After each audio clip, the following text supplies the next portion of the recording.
Olá, estamos aqui em mais um episódio do Anonimato Podcast e você é muito bem-vindo para escutar mais uma história. Nós sempre trazemos para cá personagens que nos inspiram, né, que têm feito diferença na sociedade, mesmo ali nos bastidores. E você é nosso convidado para poder conhecer mais uma história de inspiração. Antes da gente dar continuidade, eu queria só deixar para vocês, né, um esclarecimento. Sempre o Augusto está aqui apresentando, né, o podcast Eu Comigo, então até ele mesmo sozinho, e hoje ele não está aqui. E ele não está aqui porque ele está vivendo um momento de transição, né, com a família dele. Ele se mudou, mas é provável que muito em breve a gente tenha também episódios do Anonimato Podcast de outras áreas aí geográficas do nosso planeta Terra, né? Então aguardem que pode vir muita novidade por aí. E hoje nós estamos aqui com uma convidada muito especial, né? Que é uma mulher, ela é cearense. Ela é bacharel em serviço social, né? Já atuou em causas sociais também junto a instituições. Tem morado hoje fora do país, onde ela está hoje também. Ela tem desenvolvido um trabalho muito excelente, né? Eu vou deixar o tempo futuro para ela mesma se apresentar. E nós estamos aqui com a Mirza Abreu. Mirza, que além de assistente social também é missionária, né? E ela hoje vai compartilhar um pouco com a gente. Mirza, você pode continuar se apresentando, por favor? Pois, primeiro, obrigada pelo convite, por estar aqui com vocês, né? Hoje é uma alegria poder contar a história da minha vida um pouquinho, mas nunca é fácil, né? Contar a trajetória. Como você falou, eu sou assistente social por vocação e missionária por chamado, né? E eu tenho tido a oportunidade de trabalhar realmente em diferentes causas sociais. Você falou muito bem, Giane, sobre isso. E eu espero que eu possa somar com vocês. Eu sou casada com o Marco, mãe do Samuel, do Levi e do Mateus. E sou uma eterna curiosa. Adoro conhecer coisas novas, adoro ser desafiada, adoro me permitir na trajetória contribuir com as pessoas que a gente está conhecendo, tá? Mas você pode perguntar o que você quiser, a gente vai aos pouquinhos conversando. Você diz que gosta de ser desafiada e a gente desafiou estar aqui, né? Não, com certeza. É sempre uma coisa é você falar, por isso que assim, anonimato é muito bom quando a gente às vezes está no anonimato, né? Porque no anonimato a gente não fica, às vezes, envergonhado de falar o que está acontecendo, né? E eu sempre fui uma pessoa que trabalhou muito nos bastidores, até certo momento da minha vida. E nunca foi ruim trabalhar nos bastidores, tá? Tem muitas coisas que a gente faz, ou eu fiz, que muitas pessoas não sabem e talvez nunca vão saber. Mas que a minha consciência sabe e que me motiva. Algumas pessoas são motivadas por dinheiro. Respeito, entendo, totalmente. Outras são motivadas por sonhos. E eu sou uma dessas pessoas que são motivadas por sonhos, por realizações. E eu sempre me senti feliz quando eu consigo realizar algum sonho. Que bom. Eu conheço a Mirza, né, já de alguns anos, desde que eu vim para cá, para Fortaleza. Conheci você numa instituição, né? Numa instituição, a Missão Vida em Foco, que nós temos essa vivência também lá, de trabalho, de serviço também, e conheci você atuando, né, nessa área mesmo, profissional também, da assistência social. Eu queria que você falasse um pouco, né, da sua trajetória com essa área da sua vida, essa área que toca, né, a sua vida. Qual é a história por trás, né? Como é que essa profissão, né, essa área se encontra com a pessoa da Mirza? Eu sempre penso que o serviço social me encontrou, né? Eu não encontrei o serviço social, ele que me encontrou.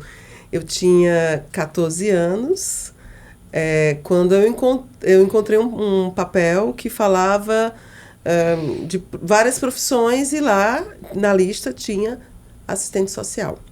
E eu quero ser assistente social. Algo que criança fala, né? Não pensa, fala, expressa. Eu quero ser assistente social. Isso com 14 anos. Mas eu não tinha a menor ideia do que isso seria e o quanto essa profissão seria importante na minha trajetória pessoal. Quando eu tinha 17 anos, aí chegou aquele período de vestibular, eu ainda sou da época do vestibular, tá bom? E aí, quando chegou na época do vestibular, eu pensei em psicologia, que é uma outra área que eu acho maravilhosa, e serviço social.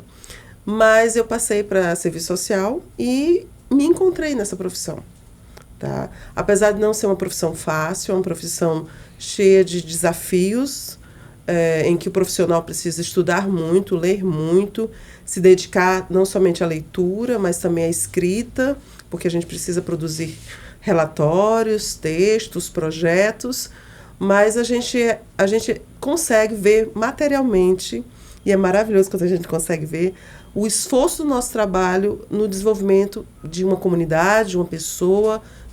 Isso é tremendo para mim. Uhum. Pronto, vou aproveitar, né, que você já começou falando um pouco e vou te pedir até para esclarecer um pouco mais pra gente do que compete, né, esse profissional. Por que eu tô falando tanto, né, dessa profissão? Porque faz tudo a ver com o legado que você tem construído, que você tem deixado, né, com o impacto social que você vem causando, né, nos últimos anos. Então, por isso eu tô tocando tanto nessa tecla, né? Então, fala um pouco pra gente. Eu acho que é um pouco desconhecido pra nós, né? O público em geral. O que compete mesmo a esse profissional, né? Dessa área. E a importância, né? Do trabalho dele, que eu acho que ele está inserido em vários lugares, em vários contextos, né? Na verdade, eu acho que você acertou quando você disse que muitas pessoas não sabem o que faz um assistente social. O assistente social é um profissional que ele tanto planeja, como ele avalia, como ele executa projetos, programas e serviços na área social. Um assistente social, e eu vou tentar ser simples, porque eu não quero teorizar muito, eu vou ser simples. Você consegue encontrar assistentes sociais não somente no Brasil, mas em todos os locais do mundo. Porque o assistente social está inserido exatamente, ele é um profissional que ele está inserido na luta pela garantia de direitos sociais.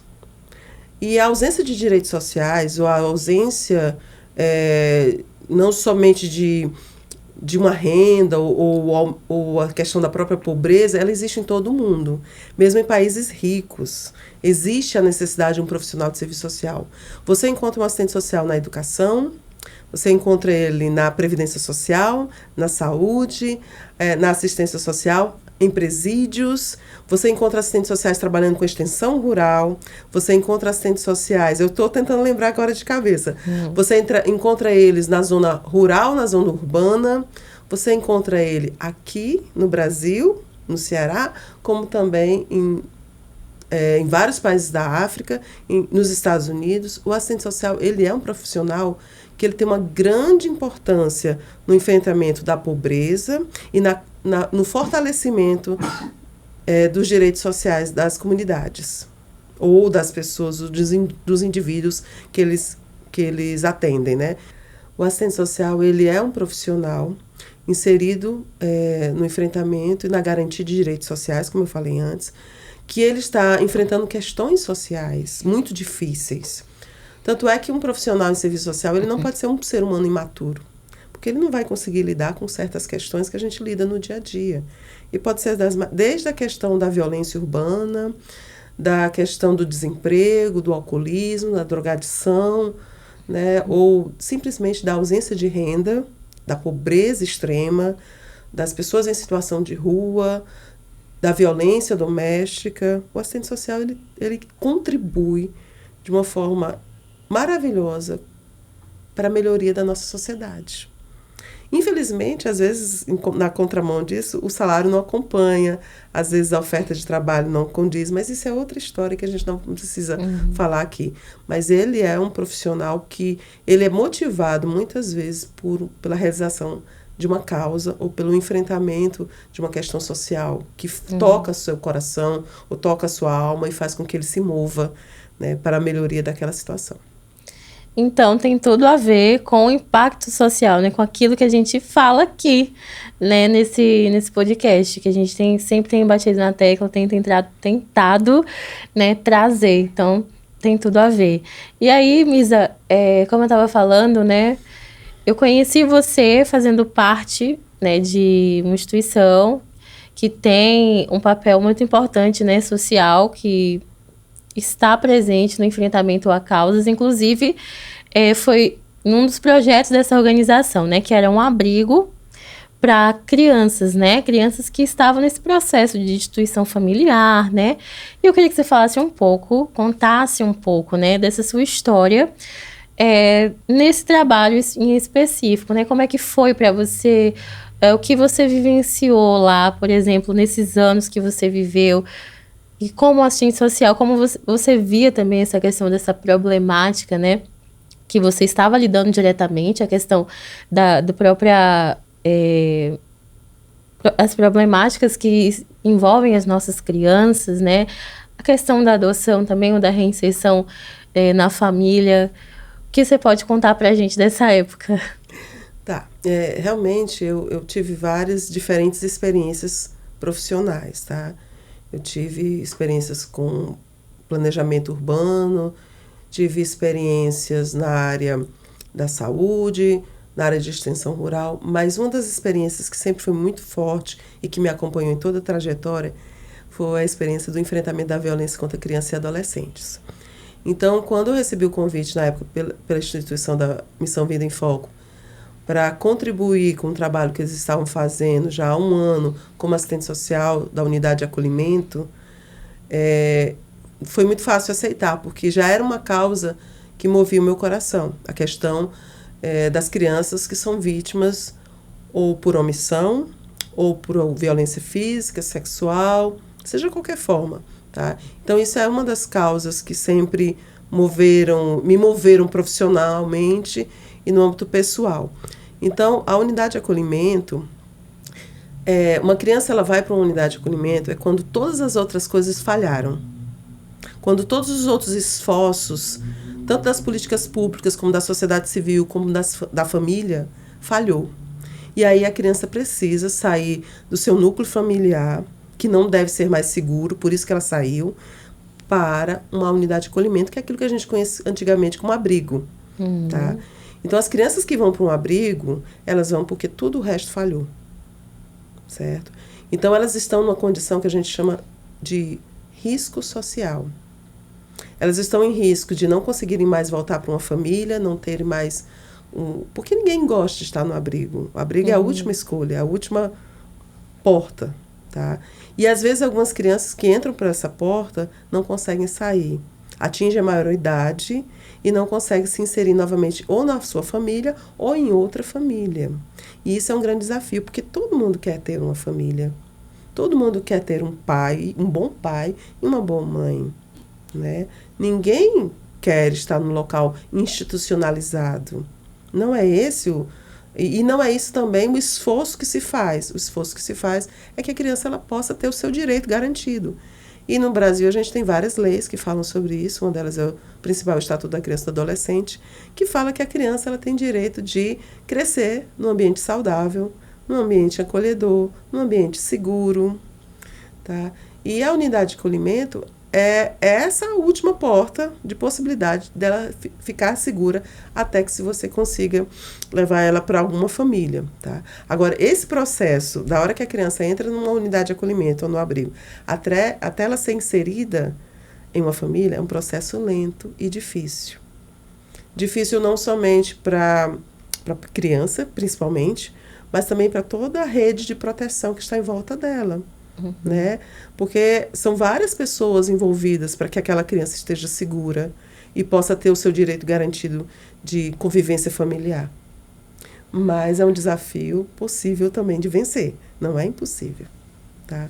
Então, nosso esforço durante 12 anos, foi o tempo que a gente esteve nessa unidade de acolhimento, né, trabalhando juntos, junto com os educadores, junto com a liderança, com a coordenação daquela unidade, com a liderança daquela missão, era exatamente que cada situação dessa, cada caso dessa pudesse ser encaminhado e ter um retorno, um resultado positivo. Nós tivemos, eu não posso entrar em detalhes dos casos, porque nós, como profissionais, temos a questão da ética profissional, nós assistentes sociais, nós respondemos por um código de ética, e nele e também a criança tem direito a ter sua história resguardada, mas eu posso lhe falar que nós tivemos de tudo um pouco. Tivemos crianças vítimas de tráfico, tivemos crianças vítimas de abandono, de negligência, de maus tratos dos mais diferentes, né? E cada história é única, né? Cada história exige que você mergulhe, olhe com cuidado. E você não faz um trabalho sozinho também, Jane. O trabalho do assistente social, ele nunca vai ser solitário. Um assistente social, ele precisa dialogar com vários outros profissionais e várias outras instituições. Eu sempre ia de vez em quando para o fórum, né? Tinha as audiências que eu tinha que participar. Tanto é que você fala de uma época que às vezes as pessoas não entendiam o que eu estava fazendo. Elas me viam às vezes lá, às vezes trancada no escritório, fazendo relatórios, e as pessoas não sabiam o que eu estava fazendo. Ou às vezes me viam saindo para uma visita, mas elas não sabiam exatamente do que se tratava. Mas eu estava exatamente naquele trabalho dando retaguarda, quase a palavra não sai, retaguarda, para que os educadores pudessem continuar trabalhando com aquela criança. Sim. Eu fazia visitas domiciliares, eu visitava as famílias que essas crianças pertenciam, para verificar a possibilidade que essas crianças voltassem com segurança para os seus pais, mas quando não conseguia, quando esgotou tudo, aí a gente encaminhava essa criança era encaminhado pela justiça para adoção. E a gente fazia também todo o acompanhamento dos possíveis futuros pais dessas crianças, até elas ficarem definitivamente com essas famílias. Tá? Então, é um esforço muito grande. Normalmente, essas crianças não ficavam pouco tempo, né? A gente teve crianças que ficaram por 5, 6 anos, ou até um pouco mais, né, na unidade. E quanto mais tempo uma criança fica na unidade, mais difícil. Apesar de que as leis brasileiras, elas melhoraram, sabe? Sobre a adoção, elas têm tentado ser mais rápido. Mas quanto mais tempo a criança fica no abrigo, mais demorado fica essa vinculação, é mais difícil para a própria criança. Sim. Porque o brasileiro tem uma forma de considerar a adoção que é muito complicado. Normalmente o brasileiro quer só bebês para adotar. A gente tem muitos preconceitos sobre a adoção, que é chamada de adoção tardia.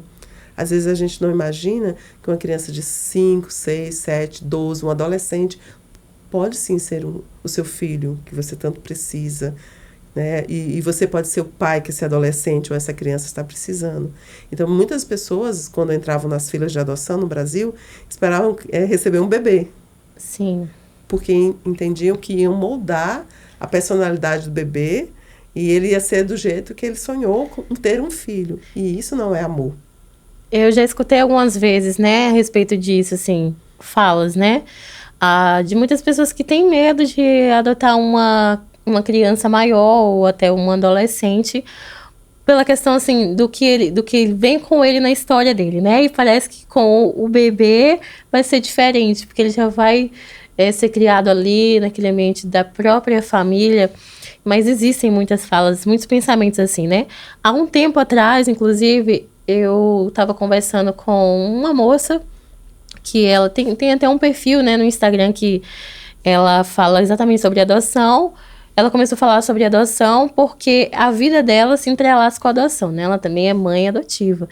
E ela começou a falar isso no perfil dela, foi crescendo, né? Eu estava conversando com ela um tempo atrás e ela comentava sobre alguns mitos que existem muito em volta da questão da adoção e aqui no Brasil, né? E eu acredito... você pode nem me corrigir se eu estiver errada, que talvez todo esse panorama que há por trás desse cenário de mitos, de preconceitos, dificulta também na parte do seu trabalho. Como é que foi? Quais foram os desafios que você mais encontrou pela frente nessa época em que você atuava nessa unidade de acolhimento com as crianças? Tem vários desafios, eu acho... desde a questão do motivo por que a criança foi para a unidade de acolhimento. Não estou dizendo que todos os casos foram por isso, porque eu não posso generalizar, mas com o aumento do consumo de drogas no Brasil, as crianças são vítimas indiretas também, porque muitos pais perderam a sua capacidade de cuidar, de maternar, de paternar, eu acho legal essas palavras, por causa das drogas. porque eles, à medida que eles começam a consumir drogas, eles não conseguem mais cuidar da sua família, nem cuidar de si mesmo. E para você retirar essas pessoas das drogas, e apesar da rede toda tentar fazer isso, muitas vezes eles não conseguem. E por todo o esforço, às vezes é um pouco frustrante. E para a criança também, quando ela já tem a capacidade de entender, também é frustrante, porque o que ela queria era estar com a mãe. O que ela queria era estar com o pai. Né? E aí, muitas vezes, o pai e a mãe melhoram um pouco, e aí recai. E isso para a criança era muito difícil, porque a criança sentia aquele impacto, aquela decepção, porque ela cria uma expectativa, agora vai dar certo. Sim. E agora não deu certo. Aí fica aquele processo, né? Assim, nem encerra, né? Para que ela possa, então, sonhar com uma nova família e nem também se concretiza com a família biológica dela, né? Exatamente. Pronto. Isso era um grande desafio, perceber essa angústia que a criança tinha. Outro desafio também, e os processos antigamente demoravam muito mais do que hoje. Hoje a gente tem mecanismos virtuais, né, audiências virtuais, mas até pouco tempo não existia, então era muito demorado e o tempo para uma criança é diferente de um tempo para um adulto, né? Uma criança, 1 ano para uma criança é uma eternidade. Para um adulto parece algo insignificante, mas para uma criança é uma eternidade. Então, assim, a demora nos processos, na resolução das coisas, eram muito difíceis. E outra situação também era isso. Às vezes, os pais que entravam na fila de espera, porque é uma fila, né? Você tem que fazer parte de um cadastro nacional para poder tentar a adoção. Eles vinham também muito com aquilo que a gente acabou de falar, com esses mitos, com esses medos, né? Mas para isso a gente até orientava, assim, olha, existem grupos de apoio e você pode fazer parte desses grupos de apoio de outros pais que já adotaram e que estão disponíveis para contribuir, né, na compreensão e na superação dos medos e dos tabus que existem, né? Mas, assim, eu acho que esses são os principais, sabe, que eu sentia. Pode ser que outros profissionais e outros contextos sintam diferente, né? Às vezes, mas eram basicamente esses que eu consigo lembrar nesse momento. Misa, você falando, né, a gente tocando nesse assunto de adoção, que acabou entrando aqui, né, no script. Eu também estava pensando aqui que existe uma questão também muito séria sobre isso, que algumas pessoas acham que elas estão fazendo um favor ao adotar uma criança, né? Que muitas vezes a criança, ela tem uma dívida até porque ela foi adotada, né? E não é um favor adotar uma criança, né? Não é uma obra de caridade, não é? Perfeito, Jane. Não é caridade, né? É um homem, uma mulher, uma família que busca ser pai, busca ser mãe, é uma criança que busca uma referência de família e que se encontram e constrói a partir daí uma história nova. Mas não é caridade, tá? Não é favor fazer isso, ok? E eu acho que a única dívida que a gente deve dever um ao outro é o amor. E o amor a gente paga todos os dias, né? Então, é uma oportunidade de amar.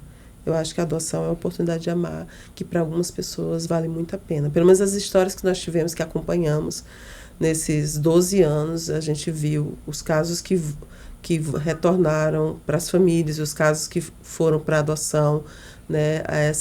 Esses recomeços foram incríveis e valeu. Aí você olha para trás e diz, poxa, valeu a pena todo o esforço, né? Eu acompanhei um pouco, né, dessa trajetória. Você falou 12 anos, né, que você ficou nesse trabalho diretamente. Eu acompanhei já os últimos anos ali do funcionamento. Eu acompanhei algumas histórias de algumas crianças, algumas que foram adotadas, outras que foram reinseridas, né, na família. E realmente o que fica é aquele sentimento, né, de ufa, né? Eu acho assim, de ter colaborado na vida daquele ser humano, né? Daquela criança. E por mais que ela tenha passado por aquele período que, assim, vai fazer parte da história dela, da história de vida dela, claro, né? Não, isso não vai ser apagado. Mas ela poder prosseguir, avançar, né? Ter uma perspectiva nova da vida. Tem uma palavra, por isso que assim, o assistente social ele trabalha muito com a própria psicologia também, né? A gente não exerce a psicologia, mas a gente precisa de algumas categorias da psicologia. tem uma palavrinha chamada ressignificação. A gente precisa ressignificar a dor. Então, assim, lógico que uma criança que sofreu violências, né, porque às vezes não é só uma violência, são violências, né, ela vai precisar aprender a ressignificar a dor dela para poder seguir em frente. É fácil seguir em frente? Não.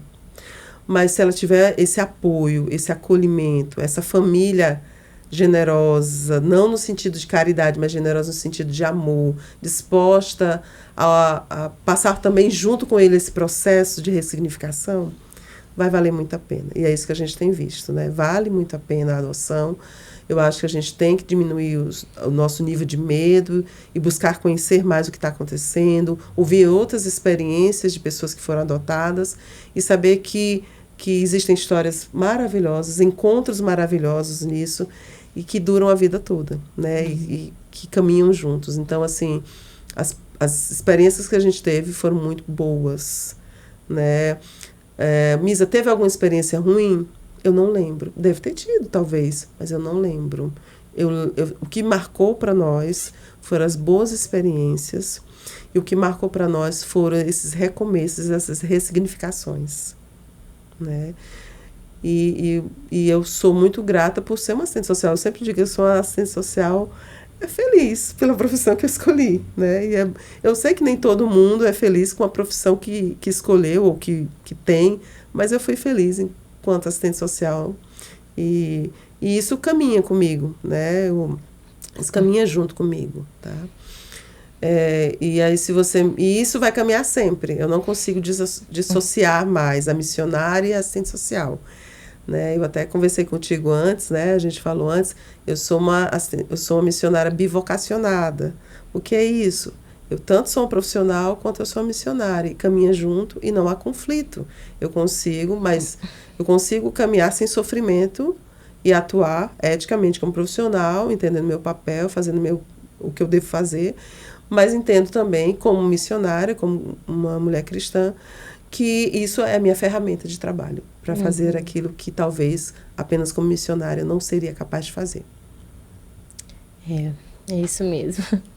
Então, a gente está aqui falando desse tempo, né? Desse período em que você atuou diretamente nessas histórias de tantas crianças, né? Que passaram por ali, tantas histórias diferentes e que, graças a Deus, a maioria, né, teve um final, assim, satisfatório, que a gente pode agradecer, né? Pode ficar contentes pela vida agora que essas crianças, né, que esses adolescentes estão tendo, pelas boas notícias que a gente escuta, né, deles com as suas famílias. Mas aí vamos sair um pouquinho agora dessa parte, né, da Mirza atuando aqui como assistente social, com crianças, né, em todo esse cenário de adoção e de reinserção familiar. E vamos para uma outra parte agora mais atual que você está vivendo, né, na sua vida.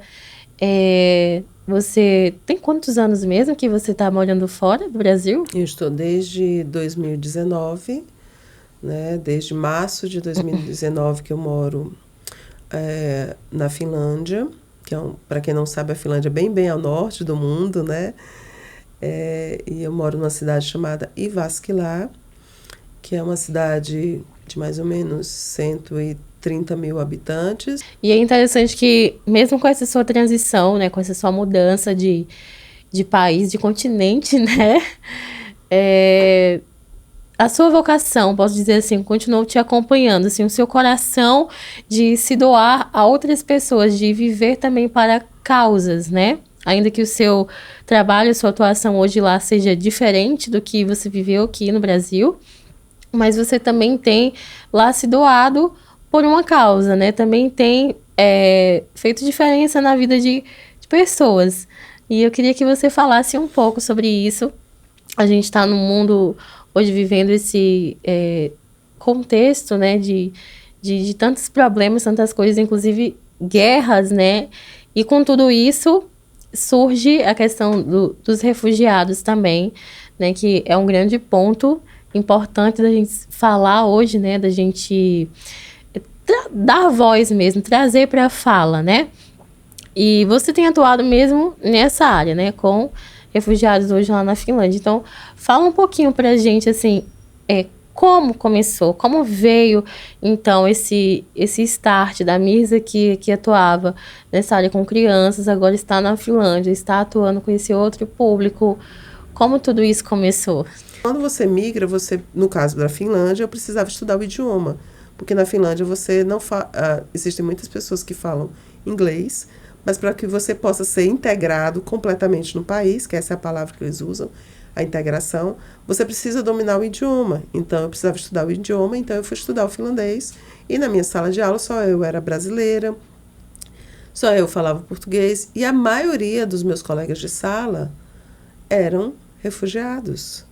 Né? E à medida que você vai conhecendo as histórias, você vai se sensibilizando e tendo uma coisa que é muito importante, empatia. Não tem como você não ter empatia. E o que nós começamos? Nós percebemos que, conversando com outros amigos, que também tinham, e com meu próprio esposo, que tinham também essa sensibilidade para perceber a necessidade desses meus amigos, a gente percebeu que um grande desafio para quem muda para a Finlândia é fazer amigos. Parece algo tão simples para a gente no Ceará, no Brasil, né? A gente senta do lado de uma pessoa no ônibus, em 10 minutos... A pessoa já conta a vida dela toda. Já conta a vida dela toda e você já fica amigo, se duvidar já chama para tomar um café. Mas na Europa não é assim que funciona. As amizades, elas são construídas muito lentamente. E os refugiados, além de ter essa lentidão de construção de amizades, tem também os preconceitos. Uma palavrinha que é muito forte, que é xenofobia. Muitas pessoas têm medo daquilo que é diferente, daquilo que é estrangeiro. Então, é muito comum você encontrar situações de xenofobia, de medo. Eu não conheço você, Jeane, então eu tenho medo daquilo que eu não conheço, daquilo que é diferente. E já aconteceu, por exemplo, e aí o que nós pensamos? Eu vou antecipar, não. Eu, em conjunto com meu esposo e uma amiga, nós pensamos e oramos e discernimos que poderíamos fazer um café, que seria um café na intenção de fortalecer vínculos. Então, a gente pensou nisso, vamos fazer um café para as pessoas se conhecerem. Então, o café, a gente conseguiu o espaço cedido de uma igreja, que é a igreja que eu congrego, a gente pediu autorização, e a gente começou bem devagar, né? Chamando meus colegas de sala, ela convidando os amigos que ela tinha, e a gente começou a ter esse momento. Era um café mesmo, assim, vamos tomar café, vamos bater papo, vamos conversar, vamos se conhecer. Isso parece algo tão simples, né? Mas para lá não é tão simples. É desafiador, muitas vezes. E o que a gente queria realmente era integrar os finlandeses com essas pessoas. Teve uma situação que vocês vão poder entender melhor como isso é difícil lá. Uma vez veio nos visitar uma mulher da Síria, que ela contou pra gente que já estava morando no país há 7 anos e não tinha nenhum amigo finlandês, nenhum amigo nativo. Então, ela provavelmente tinha quase nenhum amigo. Então, uma pessoa que vem de um contexto desse, de fuga, é uma pessoa que já passou por tantas perdas. Muitas dessas pessoas saem com a roupa do corpo de casa, atravessam desertos, atravessam mares, correm o risco de morrer no mar, porque de vez em quando a gente fica sabendo de histórias de pessoas que morrem em naufrágios, né? Então, ela chega num país e ela precisa se sentir pertencente àquele local. E aí ela não encontra amigos, ela não consegue construir esses vínculos, primeiro pela dificuldade do idioma, da diferença do idioma, da diferença da cultura, mas também do medo que às vezes algumas pessoas têm do diferente. Eu não conheço você, eu não sei se eu posso confiar. Então, o nosso café, ele principalmente tem essa função. A gente faz outras coisas, mas principalmente isso, de oportunizar esse espaço de conhecimento. Você me conhece, eu te conheço, e à medida que a gente vai se conhecendo, ouvindo as histórias, a gente vai gerando empatia, vai gerando amizade, vai construindo vínculos e vai gerando possibilidades. Né? Foi assim que a gente começou. E a gente já está nesse trabalho há 2 anos e meio, fazendo esse café. Ele acontece todas as sextas-feiras, à noite. E nós temos pessoas voluntárias que nos ajudam, porque antes eram só 3 pessoas, mas aos poucos a gente começou a ter outras pessoas que também são solidárias à causa da questão dos refugiados e dos imigrantes e começaram a se aproximar. E aí depois começou também a vir finlandeses, que não são refugiados nem imigrantes, mas que também se sentem sozinhos. Porque a solidão, ela é uma companhia muito difícil, né? E ela pode acometer qualquer pessoa. A solidão abre portas para coisas perigosas, como a depressão, o risco de suicídio, né? Adoecimentos. Então, a nossa intenção é dar a oportunidade de um espaço de acolhimento para que essas pessoas possam se sentir pertencentes novamente a algum local. Então, pelo que eu entendi, assim, tudo começou da observação, né? E da vontade de criar vínculos e relacionamento entre as pessoas, né? Isso. Que às vezes, como você falou, parece algo simples, tipo, só isso, né? Até porque quando a gente fala de impacto social, a gente liga muitas vezes a questão do alimento físico, né? De roupa, de necessidades, assim, materiais, digamos assim, físicas, né? Mas a necessidade de relacionamentos, né? Com outras pessoas é, assim, uma necessidade, pode dizer até que vital do ser humano, né? Estar se relacionando com outras pessoas, estar em contato com outras pessoas, né? Não estar sozinhos, porque nós não fomos criados para vivermos sozinhos. E eu acho que uma das piores solidões é aquela que você tá, como essa moça que você deu exemplo, no meio de várias pessoas, mas ao mesmo tempo você está só, né? Acho que essa é uma das que mais machuca, né? Mais cruel. Então, o trabalho que você desenvolve vem também com esse princípio, né? De relacionamento, de gerar amizade, de gerar vínculos, e até quebra de paradigmas também, de preconceitos, né? Sim. Entre as pessoas. Misa, hoje, né? Você falou que tá com 2 anos e meio esse trabalho? 2 anos e meio. Você consegue me dizer mais ou menos de quantas nações, né? Quantos lugares do mundo, né? Tem de pessoas que se reúnem lá com vocês? Nesses 2 anos e meio, eu acho que eu perdi as estatísticas, mas mais ou menos a gente já teve em torno de 27 a 28 nações que participaram do café. Algumas pessoas, elas são frequentadores semanais, outros são frequentadores pontuais, mas nós já tivemos pessoas do Afeganistão, pessoas do Iraque, do Irã, da Síria, pessoas de alguns locais da Europa, pessoas da América do Sul, América Latina, pessoas da Ásia, já tivemos chineses, já tivemos tailandeses. Então, assim, a gente já teve pessoas de quase todos os continentes, tá? E isso é muito interessante, porque há uma riqueza tão grande nessas culturas. E a gente trabalha hoje num espaço multicultural. O finlandês, ele é o nosso principal idioma de conexão, porque todo refugiado imigrante precisa aprender o idioma. Então, o refugiado imigrante ter a oportunidade também de conversar com um nativo é muito bom, porque ele pode também aperfeiçoar o seu idioma. Além disso, a gente tem também algumas professoras voluntárias que ajudam no reforço escolar desses imigrantes e refugiados. Eles levam as atividades escolares e lá, eles tiram um tempo lá, depois de tomar um cafezinho, vão para alguma sala em particular e vão estudar juntos, né?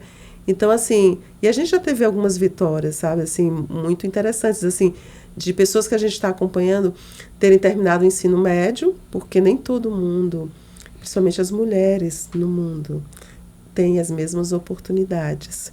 Muitas mulheres vêm de países que eu citei agora, que elas não tiveram chance de estudar. E quando chegam num país como a Finlândia, elas começam a ter essa oportunidade. E nós temos uma mulher em especial que ela finalizou o ensino médio, a gente conseguiu acompanhar isso, e ela entrou no curso técnico de enfermagem. E ela voltou para agradecer o apoio que ela recebeu, né? A gente não consegue estar com ela todos os dias, mas o tempo que a gente está com ela foi significativo, ao ponto dela voltar e agradecer. E agora ela já está conosco, porque eu estou aqui, mas as notícias da semana passada é que ela levou uma outra refugiada para ajudar também, para ser ajudada também. Ela, no curso dela de enfermagem, foi pedir ajuda para algumas coisas, porque realmente é um dos idiomas mais difíceis do mundo, né? Então, são pequenas vitórias. Eu sempre penso assim, a gente é uma gotinha no oceano, né? Mas é uma gotinha que a gente já viu coisas significativas, né? E sim, Jane, o emocional, o afeto, o vínculo é importante, né? Construção de vínculos é um direito humano. Eu tenho direito a construir vínculos sadios, né? Então, a gente buscar construir esses vínculos sadios com pessoas que você pode confiar. Eu estou num local diferente, eu não conheço ninguém. Em quem que eu vou confiar, né? Quem que vai caminhar do meu lado a partir de agora? Quem é meu vizinho? Muitas pessoas, dessas pessoas que vão no café, eram vizinhas e não se conheciam. Então, a gente também acaba promovendo uma integração maior da própria comunidade no entorno do local que funciona esse café. Porque muitas pessoas moravam pertinho e não sabiam, né? De países diferentes ou de idiomas diferentes. Eram vizinhos, podiam até ter se encontrado no mercado em algum momento, mas nunca conversaram, porque não houve oportunidade. E lá eles descobriram, poxa, você é meu vizinho. Pois é, eu moro no apartamento tal, eu moro na casa tal. E agora eles conseguem dialogar. E isso gera um fortalecimento da comunidade muito importante. Sim, eu acredito.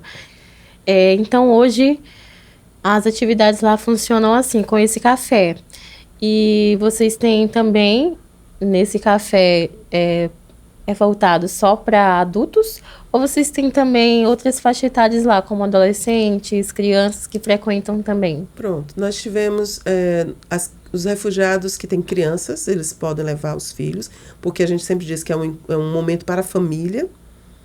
Tá? A gente tem um espaço lá só para as crianças brincar, e a gente sempre tem que ter um voluntário para olhar, né, para ver se está tudo bem com as crianças. A gente sempre tem um voluntário que fica disponível para ficar com as crianças, para brincar, para recolher depois todos os brinquedos que ficam espalhados. Mas a gente também começou a acontecer algo que foi muito surpreendente para a gente esse ano, que foi a presença de crianças finlandesas, né? A gente teve as crianças finlandesas, elas têm uma característica muito diferente das nossas crianças brasileiras. Elas são muito estimuladas à autonomia muito cedo, muito precocemente. Desde muito cedo. Desde a creche, elas aprendem. E quando elas entram na escola, no ensino fundamental, elas vão sozinhas para a escola. Mesmo com 7 anos, elas vão só para a escola. Elas convivem com a sociedade sozinhas. Isso também expõe elas a muitos riscos, querendo ou não. O mundo não está mais tão fácil quanto antes, né? E mesmo a Finlândia, que não é um país que tem indicadores de violência tão altos quanto o nosso, existe violência, existem riscos, né? Existem riscos de drogadição, tá? E aí a gente começou a fazer o trabalho e de repente começaram a vir crianças, muito meninos, pré-adolescentes, né? E você sabe, né? A criança e o adolescente, ele alcança outro adolescente com muita facilidade, né? Vamos fazer de conta aqui, né? Mais ou menos assim, tu recebe... Oi, fulano, tu tá onde? Tô aqui, café. Ah, é? Onde é isso? É tal canto, quer vir? Vem pra cá, agora, vem. Quem tá... Ah, eu posso levar fulano? Pode, pois venha. De repente, a gente viu que a gente estava com... Teve um dia que a gente estava com 30 pré-adolescentes no mesmo momento que os adultos e as crianças refugiadas, né? Que era maravilhoso a gente ter esse público, mas a gente percebeu, são públicos tão diferentes que a gente percebeu que a gente precisava ter um trabalho específico para eles. E hoje, depois de vários ajustes e tentativas e acertos e erros, a gente hoje tem 2 momentos diferentes. A gente tem um café primeiro para crianças, esses pré-adolescentes, e aí a dinâmica é outra, é pega-pega, esconde-esconde, ping-pong, né, pipoca, bolo, é outra dinâmica, né? E que funciona de 5 às 7, nas sextas-feiras, porque é um dia, por que nas sextas? Porque é o dia que não tem nenhuma atividade no bairro para essas crianças, e aí a gente percebeu que era o melhor dia realmente manter, e exatamente das 7 às 9, a gente tem os adultos, os refugiados, imigrantes e seus filhos, porque aí os pais estão do lado e eles podem ajudar nesse cuidado. Já as crianças finlandesas que elas vão sem o acompanhamento dos pais, porque eles têm muito essa autonomia, né? Então, e aí a gente pensa assim, a gente está aqui num espaço seguro, conversando com eles, ouvindo, fazendo atividades, né? E é uma outra experiência, né? é uma outra realidade, é uma outra dinâmica, mas que é super bem-vindo, porque a gente pensa, poxa, é melhor ele estar aqui conosco, a gente conversando, falando sobre certos assuntos, porque, assim, as crianças, elas estão muito em risco hoje, né? Estão em risco. As crianças têm muito acesso à informação, mas é difícil para eles selecionar o que é bom e o que é ruim. Sim. Então, a gente percebe que as crianças estão muito precocemente sendo expostas à sexualidade ou a informações erradas que podem vir pela internet. E, às vezes, é bom você ter pessoas como adultos que estão comprometidos para que eles estejam seguros, né? Que estejam dialogando com eles, que estejam num local de segurança. Então, para mim, que vim desse contexto brasileiro, da vulnerabilidade e risco social, muito movido pelas questões econômicas. Mas não é só isso que deixa a criança vulnerável, não é só a falta de dinheiro que deixa uma criança vulnerável. Várias coisas no mundo podem deixar uma criança vulnerável, né? E a gente vê hoje que as crianças finlandesas, que as que eu estou tendo contato, elas estão muito vulneráveis, porque elas são muito soltas. Para a nossa realidade brasileira, a gente quem vem e conhece de primeira fica muito em choque, mas como ele vai e volta? Mas é da cultura. Só que a cultura hoje é diferente da época que meu esposo era pré-adolescente. Hoje os riscos são muito maiores. Então há uma necessidade muito grande de você trazer algo positivo, uma proposta saudável para crianças assim, né? E como cristã e como missionária, eu entendo que nós também somos uma voz atuante, uma voz que pode trazer isso que você falou, um impacto social com resultados, né?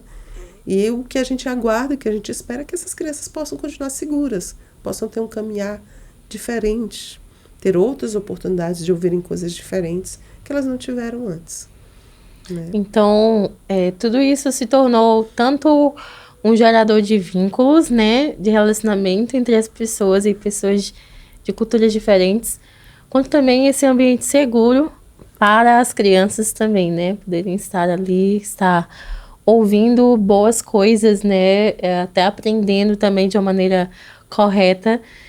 E você falou que são pequenas sementes, né, assim, gotas d'água, gota d'água, você falou. Mas o que eu acho muito interessante é porque quando a gente investe na vida de uma pessoa, a gente nunca sabe o que vai gerar lá na frente, né? E por mais que pareça tão pouco, às vezes a gente olhando assim, mas será que é um impacto social mesmo? Porque esse grupo aqui, né? Será que está realmente fazendo alguma diferença no mundo? Mas quando a gente contribui na vida de um ser humano só, já valeu a pena, né? E a gente também não sabe lá na frente o que é que este ser humano, ele também vai proporcionar a outras pessoas. Por exemplo, eu acredito que durante a sua trajetória houve pessoas que acreditam em você, né? E que depositaram boas sementes em você. Que hoje essas sementes estão frutificando, estão também se espalhando para outras pessoas, né?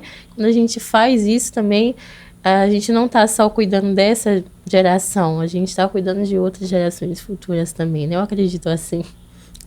Eu acho que tem sentido o que você falou, Jane, realmente. Eu acho que se a gente semeia coisas boas, a gente vai colher boas árvores e bons frutos, né? E quando você estava falando, eu lembrei também de algumas histórias. É difícil, porque às vezes eu não posso contar todas as histórias com detalhes, né? Por causa da ética. Mas tem algumas situações que a gente encontrou na caminhada que como eu falei, né? A gente já teve experiências desde do tráfico de pessoas, eu já tive histórias de acompanhar descobrir casos de crianças que foram vendidas pelo pai e a gente ter que ir atrás e lutar para que aquela criança pudesse estar segura. Mas eu tive também situações, por exemplo, como eu estou tendo agora lá, que eu tenho um pai, eu não vou dizer a nação dele, é um pai que ele é divorciado e que ele cuida sozinho de um filho autista, um autismo moderado a grave. E quem acompanha crianças autistas sabe que o autista demora para se sentir confortável no ambiente, ele precisa de mais tempo, né? A criança autista às vezes não gosta de contato físico, só mesmo quando ele confia bastante. E uma das grandes realizações que eu tive foi que uma das crianças que nos visita, ela é autista. E hoje ele é uma criança que gosta de estar lá. Ele que traz o pai para estar conosco. Então eu penso, poxa, se esse ambiente não fosse acolhedor o suficiente, se ele não se sentisse aceito, né, ele não voltaria, ele não se sentiria bem. E esse pai que muitas vezes está lutando sozinho, que não tem amigos, porque além de ser refugiado, ele tem esse contexto familiar que exige muito dele, atenção. Ele é um pai realmente que se desdobra muito pelo filho, mas que exige uma atenção maior, né?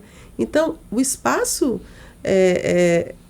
do café é o espaço que ele tem para fazer novas amizades, socializar. É um local que ele sabe que o filho está seguro, que ele sabe que o filho está sendo amado. E hoje essa criança é uma criança que me abraça, que consegue estar conosco, que fica tranquila lá. Então, eu vejo que isso é positivo. Então, assim, são marcas que a gente deixa nas pessoas boas. A gente não deixa só marcas, a gente deixa marcas boas, né? E outra coisa também que aconteceu com a gente, que foi muito interessante, foi a chegada dos refugiados ucranianos, né? Que é a leva mais recente que chegou na Finlândia, na Europa, né? E a gente, quando eles chegaram na nossa cidade, eles foram para um abrigo. O abrigo ele estava fechado e eles tiveram que ir de forma improvisada, ao ponto que não tinha camas, foram colchões. Eles chegaram praticamente com a roupa do corpo, a cidade toda se mobilizou. Eu acho isso foi uma coisa bonita de ver. A cidade toda se mobilizando para dar roupas de inverno para eles, porque já estava muito frio, sapato, né? As pessoas se mobilizaram realmente para dar a parte material. Mas poucas pessoas se mobilizaram para ir um pouco mais além disso. Eu lembro que eu fiquei assim pensando, como é que nós vamos chegar a esses refugiados? Nós não falamos ucraniano nem russo, porque são os dois idiomas, né? Como nós vamos fazer? E aí essa coisa da experiência e da intuição do assistente social ajuda muito, porque eu fiquei assim, como vou fazer? Eu fui lá nas redes sociais, vi que tinha um grupo de apoio para eles e vi que tinha uma pessoa que falava inglês. E aí eu peguei o WhatsApp dela, que estava lá disponível, mandei uma mensagem, olha, eu tenho uns sapatos aqui de inverno, como é que eu faço? Teria alguém que gostaria desses números de sapatos, né? Aí tem, mas eu queria fazer um pouco mais, eu não quero só levar a roupa para você, não. Eu quero ser amiga de vocês, tá? Eu quero ser amiga de vocês, porque o amigo, ele fica com você quando mais ninguém está. Porque depois que passa a comoção social, poucas pessoas ficam, Jane, numa situação dessa. É como uma situação de calamidade pública, vamos dizer assim, um exemplo. Acontece um incêndio, todo mundo se mobiliza para apagar o incêndio. Uhum. Mas depois, poucas pessoas ficam lá, permanecem lá para ajudar as pessoas que estão sofrendo. Então, eu disse para ela, nós queremos contribuir com vocês. E a gente se organizou, conseguimos carros, fomos lá levar eles para o café. No Dia das Mães, a gente fez o Dia das Mães com eles, né, com os refugiados. Eu fiz vários cartões artesanais, a gente conseguiu umas doações e conseguimos comprar rosas para as mães, né? E uma dessas mães ucranianas, ela tem porque assim, as mulheres vieram sozinhas, sem os pais, sem os maridos, sem os filhos, todos ficaram lá, porque não podiam sair, né, por causa da guerra. Sim. E as mulheres vieram sozinhas para um país, uma terra muito diferente, né?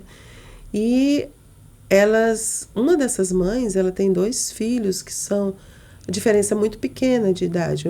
Na época que eu conheci, ela tinha um tinha 1 ano e 7 meses, outro tinha 2 anos e meio. A diferença era muito pequena. Só que essas 2 crianças são deficientes, não é deficiente intelectual, é paralisia cerebral. E aí essa mãe, eu pensei, poxa, como é que a gente vai fazer? Dia das Mães. Essa mãe merece receber uma homenagem no Dia das Mães, porque ela é muito guerreira. Com certeza. Muito guerreira, né?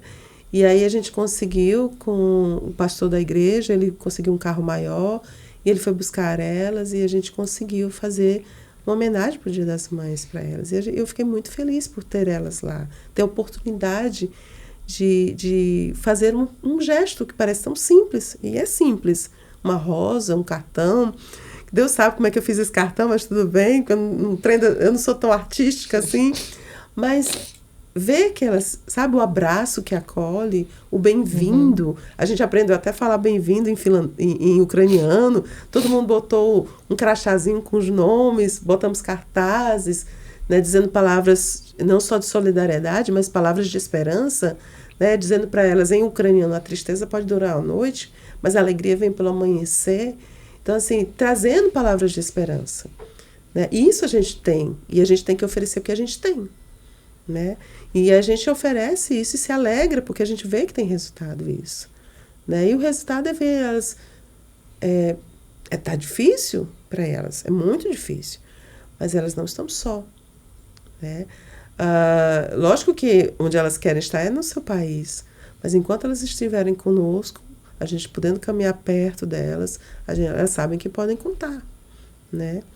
E sempre que a gente se esbarra, assim, a cidade não é tão grande assim, aí rola um abraço, rola como é que tá, né? Como é que você tá, qualquer coisa a gente está lá, a gente está disponível. E já aconteceu também da gente poder ajudar um refugiado que teve a sua permanência negada e que tinha 30 dias para ter que sair do país. E aí eu lembro que eu fiquei muito triste, mandei até mensagem para alguns amigos: poxa, eu estou tão triste, eu queria poder fazer mais por essa pessoa, né? Porque é uma pessoa que a gente já aprendeu a gostar. E aí o Marco lembrou que tinha nas redes sociais dele um advogado que era cristão e que gostava de refugiados. Aí eu peguei assim um contato, mandei para ele e eu disse: olha, tem esse advogado. Eu nem conhecia o advogado, né? Mas vamos tentar, né? E aí a gente mandou, e quando esse refugiado falou com esse advogado, em 5 minutos o advogado aceitou a causa. E, graças a Deus, um pouco antes da gente estar aqui, a gente soube que ele conseguiu. Ele não precisa mais voltar para o seu país, onde ele precisou fugir, porque senão ele ia ser morto. Então, assim, são essas pequenas contribuições que a gente pode dar.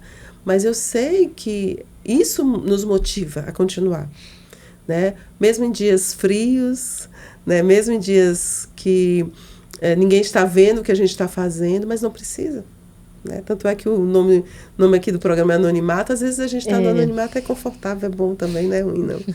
Mas existe muita coisa para se fazer, né? Tem muita coisa que as pessoas podem estar fazendo. É só olhar em volta. É só olhar em volta. Olha em volta onde você mora. Olha em volta na sua vizinhança, na sua cidade, no seu estado. Olha em volta, né? Com certeza há alguma coisa que você pode fazer por alguém. Há alguma coisa que vai, talvez não vai mudar a vida dessa pessoa pelo resto da vida, mas às vezes é uma informação que você repassa, um contato que você faz. Às vezes é ajudar uma pessoa a fazer um currículo, se você sabe. Use aquilo que você tem. De ferramenta em mãos. Que ferramentas você tem, né? Às vezes é um bordado, né? Já teve pessoas que doaram meias. Ela sabia fazer tricô, meias, e o presente dela para essas pessoas foram meias, né? Um país que é frio, isso é importante. Às vezes é o seu tempo de escuta. Você parar e ouvir. Então não precisa falar muita coisa, não. Mas escute o outro. Às vezes tudo que ele precisa é alguém para ouvir, porque não tem ninguém em volta que faça isso. Às vezes o que ela precisa é também ser ouvida, né?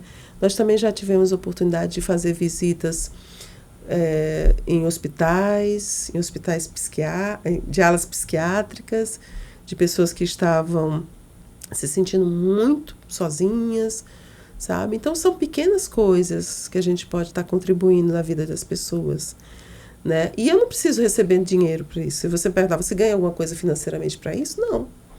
Mas eu ganho aquela sentimento bom de, poxa, que legal que bom que essa pessoa, hoje, ela ganhou um pouco mais de esperança, ela conseguiu sorrir, ela se sentiu um pouco mais leve.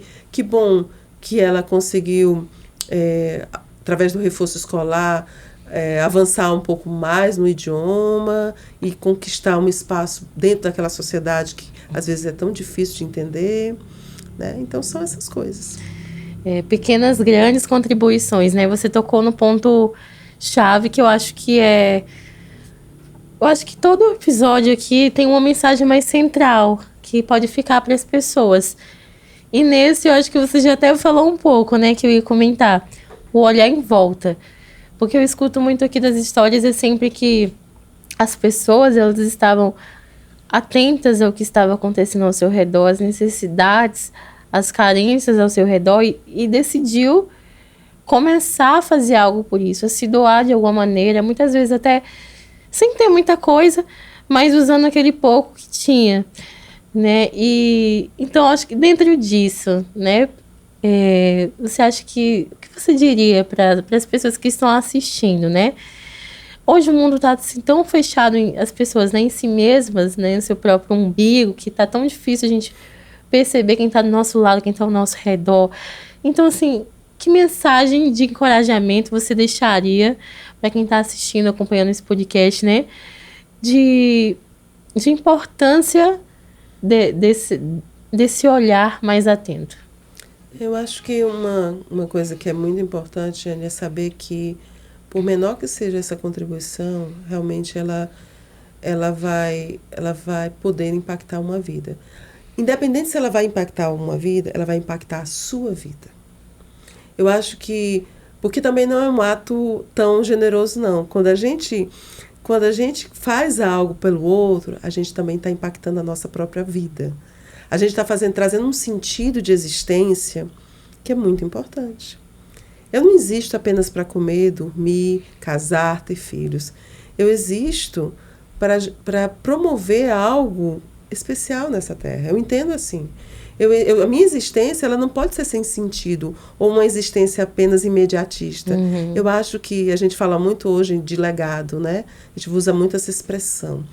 Mas eu quero o quê? Eu quero olhar para trás da minha história e dizer, poxa, valeu a pena. E eu tenho certeza que todos nós somos capazes de construir uma história que vale a pena.